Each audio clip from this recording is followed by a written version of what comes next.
काली और गोरी बहू का बंटवारा। कौशल्या देवी के घर आंगन में बड़ी चहल पहल थी। सभी के चेहरे खुशी से खिले हुए थे। बड़ी बहू, तू अब तक तैयार नहीं हुई?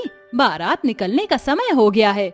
माँ जी बस तैयार होने जा रही थी। वो बस मैं हमारी गाय गौरी को भूसा डालने गौशाला में गई थी। राधा जल्दी से तैयार हो जाती है और ढोल नगाड़े और ताशे के साथ कौशल्या अपने छोटे बेटे की बारात लेकर दुल्हन के घर पहुंचती है, जहां रोहित की शादी शिखा के साथ हो जाती है और शिखा बहू बनकर ससुराल आ जाती है। आजा छोटी बहू, हमारी खुशियों भरे संसार में तेरा स्वागत है। सासू माँ, अगर स्वागत हो गया हो तो मुझे मेरा कमरा बता दीजिए। चलिए देवरानी जी, मैं आपको आपका कमरा दिखाती हूँ।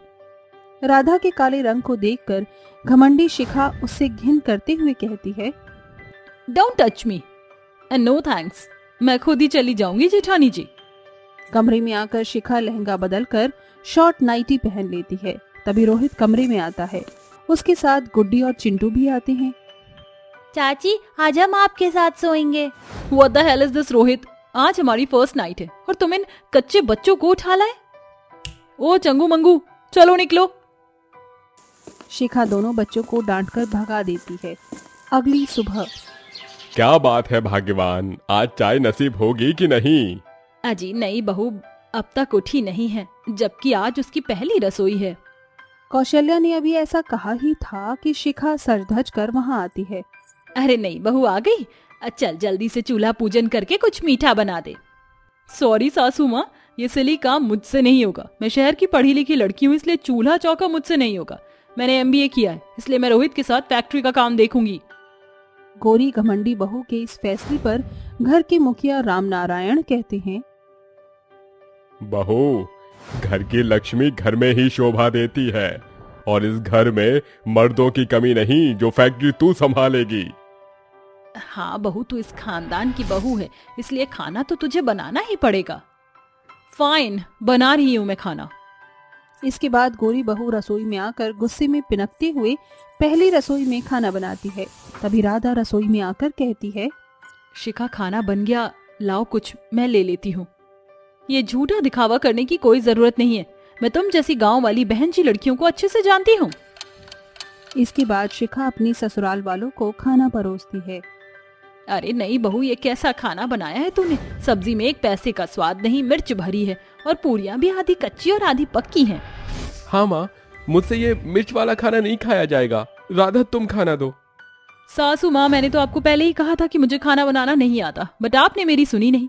और अगर अपनी काली बहू के हाथ का बना खाना ही खाना था तो मुझे परेशान क्यों किया? माँ जी, बाऊ जी, आप देवरानी जी को कुछ मत बोलिए, मैं इन्हें खाना बनाना सिखा दूंगी। ये सुनकर गोरी बहू चिढ़कर कमरे में आती है। तभी रोहित मेज से उठकर शिखा के पीछे पीछे कमरे में चला आता है। रोहित, अब मैं सो कॉल्ड ससुराल वालों के साथ नहीं रह सकती। अच्छा यही होगा कि तुम ससुर जी से इस घर के आधे शेयर्स ले लो। शिखा के ठान लेने के कारण रोहित कुछ ही दिनों में अपने पिता से बंटवारे की बात करते हैं। रोहित, तू इतनी बड़ी बात इतनी आसानी से कैसे कर सकता है? बेटा, क्या तू भूल गया है, तेरे पिताजी ने पाई पाई जोड़कर ये घर खड़ा किया है और तू इस घर के बंटवारे की बात कर रहा है? माँ जी रुकिए, देवर जी, आखिर इस बंटवारे का कारण क्या है? इस बंटवारे का कारण तुम हो। ये सुनकर काली बहू की आंखों में आंसू भर आते हैं और राधा रोते हुए पूछती है, मगर शिखा, मेरा कसूर क्या है? कसूर तुम्हारे काले रंग का है, फिर भी पूरा ससुराल तुम्हें ही हर बात का क्रेडिट और फुल ऑफ अटेंशन देता है, जबकि मैं इतनी गोरी और सुंदर हूँ फिर भी, इसलिए मुझे इस घर का बंटवारा चाहिए बस। गोरी बहू के कहे बंटवारे की गूंज पूरे घर में फैल जाती है। अपने घर को 2 टुकड़ों में बांटने की बात राम नारायण सह नहीं पाते और दिल का दौरा पड़ने के साथ वो चल बसते हैं। आखिरकार गोरी बहू की एक जिद एक हंसते खेलते परिवार की नींव ढा देता है और घर के बीच बंटवारे की दीवार खिंच जाती है, जिसमें गोरी बहू के हिस्से में घर की मजबूत जमीन और 3 कमरे के साथ वो हॉल भी अपने हिस्से में हथिया लेती है। वहीं भोली भाली काली बहू के हिस्से में गौशाले की कच्ची जमीन और रहने के लिए एक टूटा फूटा कमरा आता है। माँ, चाची बहुत बुरी हैं, देखो ना, उन्होंने दादी को रुला दिया। चुप हो जाओ दादी माँ। बच्चों, दादी का ख्याल रखना, मैं गौरी को चारा डालकर आती हूँ। इसके बाद काली बहू चूल्हे पर सभी के लिए खाना बनाती है और खाना खिलाती है और देर रात तक अपनी सास के पांव दबाकर सबसे आखिर में आखिरी बचा हुआ थोड़ा सा खाना खाती है। तो वहीं बंटवारे के बाद गोरी बहू घर के कामों के लिए नौकरानी रख लेती है और मजे से रहती है। ऐसे ही दिन बीतते जाते हैं। शिखा और रोहित रामनारायण की फैक्ट्री से खूब मुनाफा कमाते हैं, जिससे गोरी बहू अपनी महंगी ख्वाहिशों पर खुलकर खर्च करती है। रोहित प्लीज मुझे अपना एटीएम तो देना। शिखा, मैंने कल ही तो तुम्हें 50,000 रुपए दिए थे, तुमने एक ही दिन में सारे पैसे खर्च कर दिए। So what, it's not a big deal. मुझे पार्लर गए 15 दिन होने को हैं। मेरी स्किन डल हो रही है, इसलिए मुझे ट्यूटोरियल कराना है। एटीएम दो। इस पर रोहित शिखा को एटीएम देता है। ऐसे में जहां एक तरफ गोरी बहू अपनी सुंदरता के पीछे एक दिन में हजारों रुपए फूंकती, वहीं काली बहू सबसे पहले घर की जरूरतों को देखती और दूध बेचकर 2 पैसे कमाने के लिए भरी गर्मी में अपनी गाय गौरी के लिए खेत से घास लेकर आती है और कड़ी धूप में उसके गोबर से उपले बनाती और गौरी का दूध बेचकर उससे राशन पानी खरीदती। सुनो जी, खाने में क्या बनाऊं? सिर्फ आलू पड़े हैं और माँ जी का शुगर ज्यादा बढ़ गया है, इसलिए उनके लिए कुछ हरी साग सब्जी ले आना। ठीक है राधा, मैं लाता हूँ।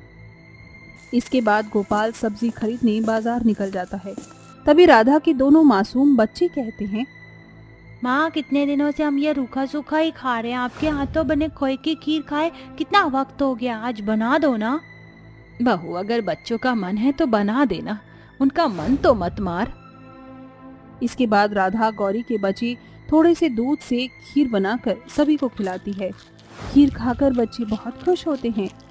अरे वाह, कितनी स्वादिष्ट खीर बनाई है आपने माँ। हमारी मानो तो गौरी का दूध बेचने की बजाय आप उनसे मिठाई बनाकर बेचो, वो महंगी बिकेंगी।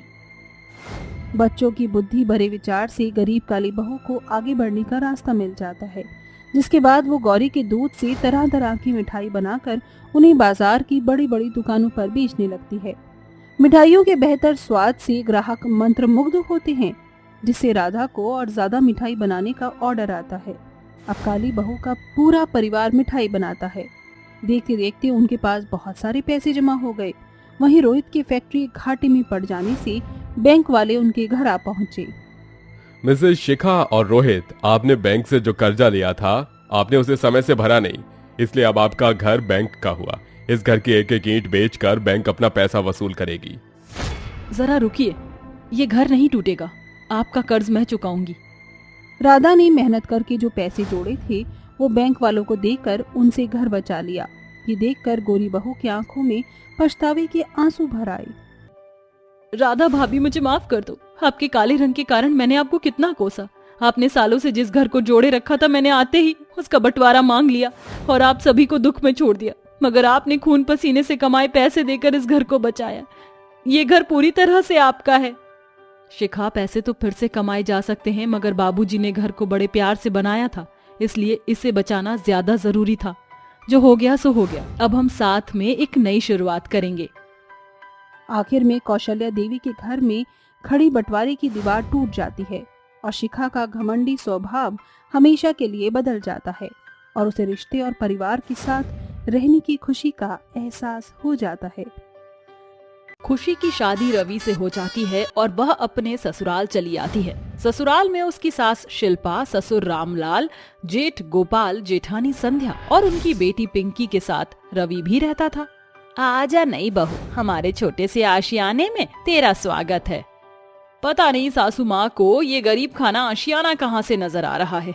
जेठानी जी, मेरा कमरा कहाँ है? प्लीज बता दीजिए, मैं बहुत थक गई हूँ, मुझे आराम करना है। हाँ देवरानी जी, चलो आओ, मैं तुम्हें तुम्हारा कमरा दिखाती हूँ। संध्या खुशी को कमरे में ले जाती है, जहाँ टूटी फूटी दीवार देखकर बहू का मुंह बन जाता है। देवरानी जी, कल तक तो ये कमरा सासू माँ और ससुर जी का था, मगर आज से ये कमरा आपका और देवर जी का है। थोड़ी ही देर में रवि कमरे में आता है और खुशी उसे खरी खोटी सुनाते हुए कहती है, ओह गॉड रवि, तुम और तुम्हारी फैमिली इतनी गरीबी में कैसे रहते हो, जबकि जमाना इतनी तरक्की कर रहा है। क्योंकि मेरी सोच से एक खुशहाल घर ईंट पत्थर के मकान से नहीं, बल्कि प्यार और परिवार से बनता है। चलो अब सो जाते हैं। शुरू में तो खुशी को अपने ससुराल में कई दिक्कत होती है, मगर अपनी जेठानी संध्या को देखकर वह अपने ससुराल में ढल जाती है। वहीं रवि उसके कहे अपने कमरे में एसी लगवा देता है और फ्रिज ले आता है।